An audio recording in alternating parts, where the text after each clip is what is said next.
Welcome to the American Academy of Grief Counseling's video on resistant treatment depression, or RTD. And in this video, we're going to explore why some individuals who have depression are unable to find resolution or healing through conventional methods and also conventional medical treatments themselves. So the big problem with individuals who suffer from resistant treatment depression are the inability of their serotonin levels to find the proper balance within itself. Now, again, serotonin is a type of neurotransmitter, and it transmits from neuron to neuron at the synaptic gap. And when it properly functioning, there is a proper amount of serotonin within the body, which levels one's individual, especially in regards to depression itself. It's when the levels are too low that depression occurs. Now, if counseling and CBT is not enough, usually psychiatrists or mental health clinicians will look to put an individual on a SSRI, which is a selective serotonin reuptake inhibitor. Now, what this does is it allows the neurotransmitters to, instead of uh, absorbing the excess of serotonin and uptaking it, it inhibits this uptake process and allows the excess to continue to be transmitted at this synaptic gap itself. And this keeps a higher level of serotonin within the body. Most common SSRIs have a few side effects which individuals and their clinicians work through, but most do not have enough really to warrant not using them as a way to help individuals with depression. Most of the side effects are minor. However, some individuals will need to maybe experiment or try with other ones, and everyone starts at very low doses to see how the body will respond to a particular SSRI within itself. If one produces too many side effects, then a clinician or a psychiatrist or a medical doctor will switch to a different one. Now, in cases of SSRIs not working, simply because the individual has a resistant treatment depression, then what will occur is a physician or a psychiatrist will begin to explore other types of SSRIs and maybe even an SNRI itself. Now, types of SSRIs include Celexa, Lexapro, Prozac, Paxil, Zoloft, and Luvox. So there's a multitude of options, fortunately, for individuals who may have side effects or may experience resistance to the treatment initially, where they can try another one.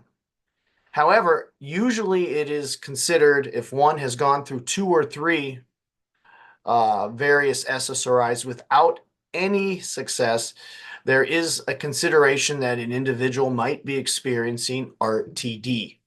Now, some doctors will also subscribe an SNRI, as I said, a serotonin norepinephrine reuptake inhibitor, such as Cymbalta, but these tend to have worse side effects than the classical SSRIs itself. Now, despite counseling and despite these numerous drugs that are on the market, these numerous SSRIs, 30% of those who experience depression sometimes will also have some form of RTD in itself. So, as stated, if at least two primary first-line antidepressants fail to produce any type of significant relief, then many clinicians consider one to be exhibiting RTD. And within that period of RTD, there is a lack of improvement over the period of months one is working with the SSRIs. Sometimes it increases severity and a persistence of the symptoms themselves. Now, what makes RTD exhibit within some individuals and not? Well, sometimes it is a genetic predisposition. Other times it involves the type of loss, the depth of the trauma. Also, the fact is, are there multiple stressors or are there multiple losses simultaneously? So these things can bear more effects on whether or not one is going to exhibit RTD or not. When facing RTD, one needs to remain optimistic if possible. Depression steals optimism, but if one is working with their clinician, their doctor, they need to keep faith. So sometimes a combined treatment plan with SSRI will continue, and various counseling therapies such as CBT will be used, which is called cognitive behavioral therapy, to help reframe and rethink while one is taking these different types of various SSRIs.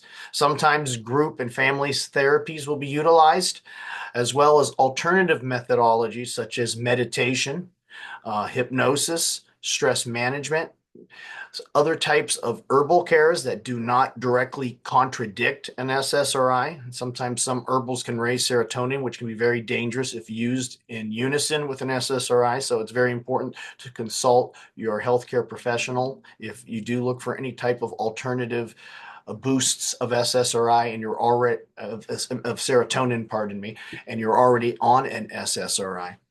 As well as sometimes therapists will push for various self-care strategies and other support systems within themselves. So there is the alternative branch of remedies, as well as other types of counseling therapies to be used in unison with an SSRI.